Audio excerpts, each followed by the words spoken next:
suis Divine du blog L'Ordonnance ou la vie.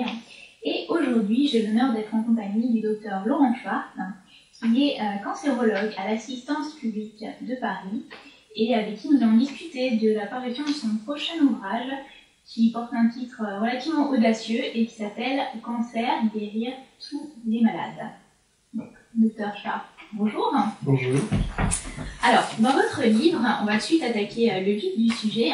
Vous essayez de changer le regard qu'on a sur les mécanismes du cancer et de le voir avec un autre angle. Qu'est-ce qui, dans votre pratique de médecin, a été le point de départ en fait, de votre malaise par rapport à la manière dont on aborde le cancer aujourd'hui?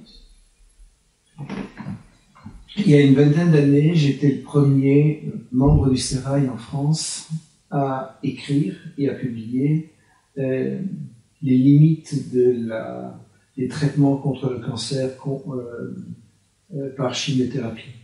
On a tous eu, jeune médecin à l'époque, l'espoir de lendemain qui chante et de traitements miraculeux pour le cancer, mais on s'est rendu compte dès les années 80-90 que les résultats n'étaient pas à la hauteur des espoirs. Et j'avais sorti un premier livre qui s'appelait Métastase en 1997, qui faisait pendant un article de New England dont je ne connaissais pas l'existence, mais qui est sorti à peu près en même temps, disant que les traitements contre le cancer patinaient. 20 ans après, ou presque 20 ans après, les choses n'ont pas beaucoup changé. Et nous avons pu analyser à l'école polytechnique, ou ailleurs d'ailleurs, les nombres de morts par cancer, et on se rend bien compte que si on fait des statistiques en comparant ce qui est comparable, c'est-à-dire en tenant compte de la taille de la population, de l'âge des gens, et ainsi de suite, le nombre de morts par cancer évolue très peu dans le monde occidental. Donc, on a vu deux choses en même temps, une absence de résultats évidente quant au nombre de morts, et en même temps exploser les coûts pour la sécurité sociale ou les assurances du cancer. Et tout ceci suggère que nous sommes en face d'un problème fondamental qui tient non pas à l'absence de moyens mis en place pour essayer de régler l'histoire du cancer, mais sur des hypothèses qui ne sont pas aussi solides que ce qu'on aurait tendance à faire croire aux gens.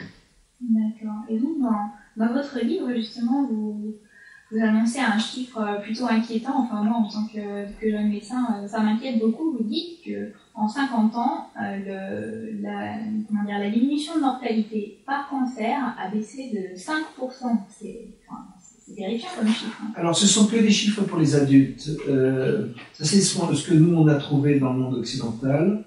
C'est-à-dire qu'on a vécu des diminutions de mortalité par cancer sans qu'on comprenne exactement pourquoi. Le cancer de l'estomac, lui, a beaucoup baissé. D'autres ont augmenté, mais quand on met tout ensemble, on voit qu'il n'y a pas de diminution très nette du nombre de cancers. Là encore, je tiens à dire que c'est le nombre de cancers par 100 000 habitants et pour une population donnée, c'est-à-dire pour comparer le comparable. En clair, on n'a pas vidé les centres anticancéreux comme il y a 90 ans, on avait vidé les sanatoriums et le cancer fait encore des ravages. Ce qui veut dire, le jour où on se rend compte, que l'on peut espérer changer le système. Parce que quand on voit l'échec, on peut arriver à une forme de transgression et à changer de dogme. Le jour où on change de dogme, le jour où on reprend le système d'une façon différente, la solution est possible. Et on sait tous que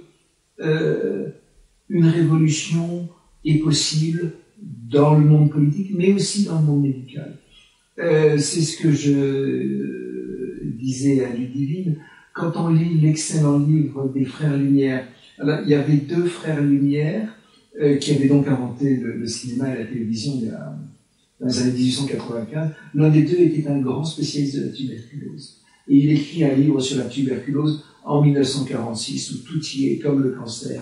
Une maladie complexe avec des formes rapides, des formes lentes, l'influence du génome, l'influence de l'environnement, l'influence de l'alcool, et ainsi de suite. Tout est là, mais il ne voit pas que dans les 2 ans, les antibiotiques seront là et qu'on ne mourra plus de tuberculose. Il n'y a même pas le mot d'antibiotique dans son livre. Et j'espère que pour le cancer, on va arriver à renverser le paradigme assez rapidement pour que tout ceci soit possible d'une façon équivalente. Alors, dans votre ouvrage, vous parlez, enfin moi, c'est quelque chose qui m'a forcément intéressé en tant que jeune médecin, vous parlez de la génétique et de sa place dans la recherche actuelle contre le cancer. Et pour vous, c'est pas vraiment une voie qui est amenée à donner des résultats dans l'avenir. Est-ce que vous pourriez nous expliquer, et expliquer également aux gens qui nous lisent, enfin qui nous regardent plutôt cette fois-ci, pourquoi c'est pas vraiment la voie qui va apporter les solutions concernant le cancer? Alors, j'allais dire le terme de mythologie, qui est peut-être un terme fort, mais qui veut dire ce qu'il veut dire. On perçoit le cancer d'une façon mythologique aujourd'hui comme une bataille du bien contre le mal. Le bien étant le système immunitaire, et le mal, évidemment, ces cellules devenues folles qui nous envahissent. Et comme un ennemi très malin, on le frappe par des frappes chirurgicales, des molécules de chimiothérapie qui sont dérivées des gaz de combat ou de l'arme nucléaire pour essayer de l'éradiquer. Bon. D'où l'idée, après, qui a fait jour dans les années 60-70, que pour devenir aussi fou et aussi méchant, il fallait avoir une erreur dans sa programmation génétique. D'où un travail extraordinaire de biologie moléculaire pour essayer de comprendre ce qui rendait ces cellules folles. Tout ceci a débouché sur une compréhension fine de quelques cancers rares qui étaient héréditaires, où là, clairement, le diagnostic prénatal est possible. Mais pour la majorité des cancers, cette compréhension extrêmement fine, ces cartes génétiques du cancer, n'ont pas débouché sur des traitements plus efficaces.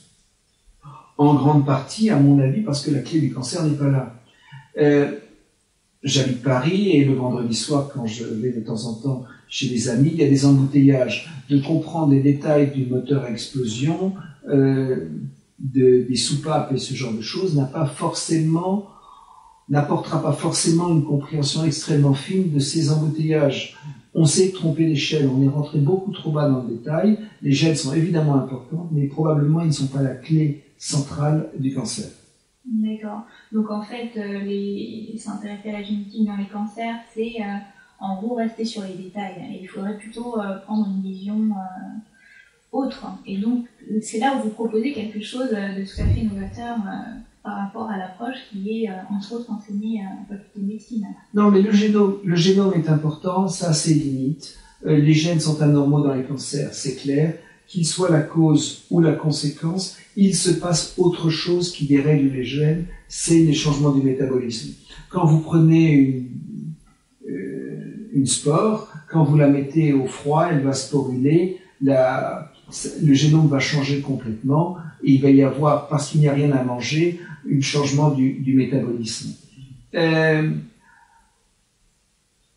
En réalité, contrairement à ce que beaucoup de gens pensent, le monde du cancer est en pleine effervescence actuellement. Il n'est pas du tout bloqué, contrairement à ce que beaucoup craignent. Il y a aujourd'hui une tentative de relecture par des dizaines de laboratoires différents, dont le nôtre, du cancer, non plus du cancer comme une anomalie du programme génétique, mais comme une maladie extrêmement simple du métabolisme. Grâce au docteur Maurice Israël, qui est un excellent chimiste, nous avons pu revenir à la biochimie précise. Et là, il faut peut-être que je fasse un petit tour dans le passé. Aujourd'hui, le cancer est compris comme une maladie du génome. Il y a de ça presque 100 ans, le cancer est compris comme une maladie du métabolisme.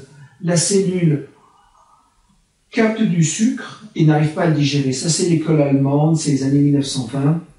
C'est les prix Nobel de Warburg, de Krebs, d'Emden-Meyerhof. Ce sont donc des gens extrêmement puissants d'un point de vue intellectuel qui vont dire la cellule cancéreuse n'arrive pas à dégrader le sucre normalement et comme elle n'arrive pas à le dégrader, elle grossit.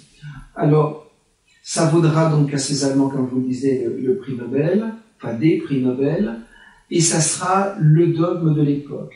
Mais pour des raisons que je n'ai pas été capable de comprendre, ils ne feront pas de médicaments à visée anticancéreuse, probablement parce que le cancer n'est pas la priorité de l'époque que dans les fin des années 30, il y a des antibiotiques qui arrivent et que les efforts se mettront sur d'autres sujets. Toujours est-il que cette école allemande de cancérologie, extrêmement active et intelligente, est la même ou est très proche de celle qui va travailler sur les gaz de combat avant la guerre de 14-18 et puis sur le cyclone B avant celle de 39-45, et que donc pour des raisons presque idéologiques, la recherche contre le cancer centrée sur le métabolisme va progressivement disparaître. C'est une disparition qui se fera en plusieurs années, et le dogme du métabolisme comme central pour le cancer va être remplacé par l'importance du génome, et le rôle du métabolisme va complètement s'oublier, à tel point qu'aujourd'hui les jeunes médecins ne savent plus très bien en quoi le pyruvate peut être transformé pour aller dans le cycle de Krebs et ainsi de suite. Et cette culture disparaît. Et ce que l'on a fait, nous, a été en grande partie de retrouver des vieux articles, écrits souvent en allemand et parfois en gothique, c'est vous dire la difficulté de les comprendre, et qui remettaient tout ça à l'ordre du jour. D'accord. Effectivement, quand j'ai lu vos travaux de recherche, j'étais assez surprise parce que finalement, ça reprenait des choses dont j'avais entendu parler, mais j'avais jamais vu ça sous cet aspect. Et donc, c'était vraiment c'est surprenant en fait, parce que au final, globalement, j'ai l'impression qu'il y a beaucoup de choses pour lesquelles il y a des savoirs qui existent, mais qu'ils ont été, comme vous le soulignez, oubliés et qu'on pourrait peut-être se réapproprier. Est-ce que la grande question, est-ce qu'il y aurait encore d'autres pathologies pour lesquelles il y aurait des savoirs comme ça qui seraient en dormance et sont peut-être en attente que de jeunes médecins s'en emparent au niveau, entre autres, de la recherche, quoi. On est très demandeurs. Pour nous, on croit beaucoup plus aux rats de bibliothèque qui vont rouvrir les vieux livres, c'est-à-dire les livres qui sont souvent pas en accès sur Internet, les vrais livres. Écrit il y a 100 ans, qu'au projet Manhattan de la science.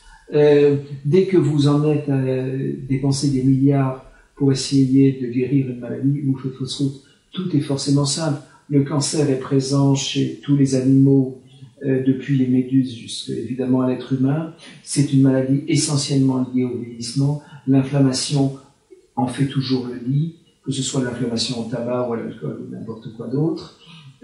C'est donc forcément une maladie simple. Et probablement un jour quelqu'un viendra vous dire que l'Alzheimer, lui aussi, qui est présent chez toutes les maladies, chez tous les animaux, est lui aussi une maladie simple et donc traitable. C'est intéressant parce que justement vous insistez beaucoup dans votre ouvrage sur le fait de simplifier en fait les choses, et c'est complètement à l'inverse de l'enseignement qui est fait aux jeunes médecins et qui est plutôt de l'ordre, malheureusement on peut dire en un sens, du dogme, et où les cours et les connaissances ne sont pas du tout discutées ni discutables, alors que vous, j'ai plutôt l'impression que vous nous dites mais non, pas du tout, les choses peuvent être simplifiées, et si elles peuvent être simplifiées, alors là, peut-être que j'extrapole un peu, mais est-ce que justement les patients qui sont peut-être les premiers concernés justement par leur santé, est-ce que eux aussi pourraient avoir un rôle là-dedans? Je crois beaucoup à la simplification. Dès que quelqu'un vous dit que quelque chose est complexe ou compliqué, enfin des mots analogues, soit il ne veut pas vous dire ce qu'il a compris, soit très souvent il n'a rien compris. La simplification est redoutable au sens mise en commun du savoir et de l'explication que l'on peut donner de plein de choses. Et je pense que dans le domaine du cancer, il n'est que temps que les malades, eux aussi, s'approprient la maladie, au sens tentent de comprendre ce qui se passe. Le système est évidemment en pleine mutation, et évidemment, tout ceci va bouger, probablement beaucoup plus rapidement que ce que les institutions peuvent voir ressentir. D'accord. Et là, je rebondis, mais pour repartir un petit peu sur autre chose, toujours dans le même esprit, toujours par rapport aux patients, là actuellement, c'est vrai que la prise en charge du cancer va quand même vers une grande protocolisation, où les gens doivent nécessairement passer en RTP, donc c'est-à-dire que c'est une réunion de concertation pluridisciplinaire, où lorsqu'on a un cancer, en fait, plusieurs médecins se réunissent et on va décider quel est le meilleur traitement qu'on puisse donner aux patients. Et c'est vrai que ça tombe un petit peu comme une sentence, qui a des fois un effet relativement dévastateur au niveau psychologique chez les gens quand on leur dit on n'a rien à vous proposer. Mais j'ai aussi souvent l'impression que les gens ne savent pas quoi faire de cette information. Est-ce qu'ils ont le choix? Est-ce qu'ils n'ont pas le choix? Donc, vous qui êtes cancérologue, peut-être que vous pourrez un petit peu éclairer les personnes qui nous regardent. C'est très difficile de répondre à cela. Moi, je crois profondément à la liberté, à la vraie liberté. Je crois qu'il y a un immense espoir à essayer de comprendre et d'être libre de dogmes que nous savons tous faux. Je parle de la cancérologie, mais vous pouvez l'étendre à tout ce que vous voulez, et qui nous étranglent, ou en tout cas nous empêchent de respirer. Que cette liberté, le jour où on l'a fait sienne, va nous redonner cette énergie qui nous manque à nous, société vieillissante, au début du XXIe siècle. D'accord. Bon. Et maintenant, donc votre ouvrage paraît à la fin du mois. Si vous aviez un message, quel est en fait le message le plus important, qui vous tient le plus à cœur, que vous aimeriez faire passer? Il n'y a pas un message, mais il y a plusieurs messages. Je crois que le plus important, c'est qu'il n'est que temps que la liberté revienne en médecine. Cette liberté qui, d'une certaine façon, nous fait à tous défaut. Et cette liberté qui est essentiellement la liberté de penser, et aussi probablement la liberté de penser juste. Je ne prétends pas que nous ayons compris, et certainement pas tout compris. Ça n'est pas vrai. Nous avons pu dégager d'anciennes pistes qui sont là dans la littérature depuis longtemps. Nous ne sommes pas les seuls, d'autres laboratoires travaillent sur les mêmes sujets et ils ont des résultats extrêmement comparables. Le jour où la liberté revient, et entre autres la liberté de faire des essais thérapeutiques qui soient différents du moule dans lequel la majorité d'entre eux sont faits, dans ce cas-là, eh bien, il est probable que le cancer soit assez rapidement une maladie guérissable, ou en tout cas traitable, vraiment. Donc vous avez plutôt un message d'espoir, en fait. Je suis profondément optimiste, et je pense qu'une révolution est possible à relativement très court terme. Les médicaments sont déjà là, et ce qu'il faut actuellement, c'est la vraie volonté d'arriver à mettre les protocoles au point. Les molécules sont, pour la plupart, peu onéreuses, pas couvertes par des brevets. Il faut avoir le courage de changer de modèle économique. Il faut avoir le courage de faire les essais. Évidemment, nous sommes des scientifiques, et comme nous sommes des scientifiques, nous ne sommes pas sûrs des résultats au long cours, mais en tant qu'homme, je peux vous dire qu'il est très probable, à mon avis, que l'on puisse arriver à changer le destin de nos malades assez rapidement. D'accord, écoutez, je vous remercie pour toutes ces explications et aussi pour ce message d'espoir pour les patients, mais aussi pour les jeunes médecins qui forcément font la médecine de demain. Voilà, merci encore d'avoir répondu aux questions. Et puis, quant à nous, je vous dis à très bientôt sur le blog L'Ordonnance de la vie.